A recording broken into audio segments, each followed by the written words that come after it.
If you're an entrepreneur thinking about writing a book, here are 5 things I tell you before you start. Don't just write a book that supports your business, your mission, your brand. So for example, if you take your book or your excuse, I didn't just write this to have a book. It actually supports leaders' brands as a business. Start with the reader's problem. So ideally you want to figure out what types of challenges or issues your readers are facing. So your book or your excuse, as you can tell from the title, was specifically written to address the challenges that prospective authors have. So they're excuses. What are the things people tell themselves and believe in that don't allow them to write a book? So I go through all of these, and if you've been telling yourself that you're waiting for the right time, or you might not have enough material, or maybe you're too young, or maybe you're too old, then this book will address those. So it starts with the reader's problem that they're currently facing. Position yourself clearly. So a book is going to be an incredible asset for you, but only if you're positioned the way you should be.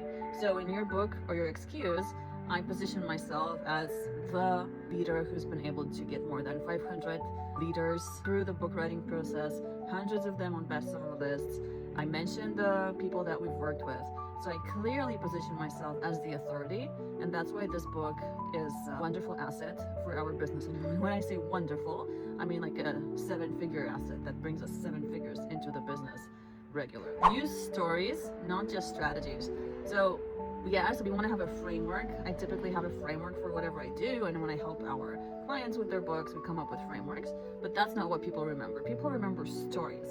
That's why in your book or your excuse, there are so many stories, and in particular, there are stories of our clients. So what type of success have our clients achieved once they did a book with us? You'll find the stories of the leaders of DHL, Mitsubishi, Montessori.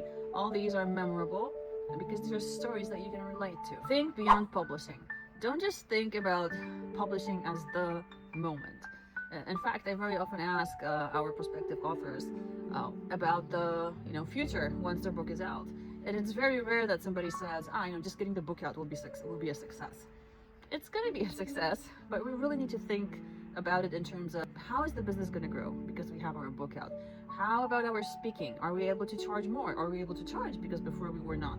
What are these types of benefits beyond publishing? So have a strategy and follow it. Your book shouldn't be a vanity project, it needs to be a business asset. If you'd like to find out how to turn your insight into a book that becomes a business asset, book a time for a call using the link in the description.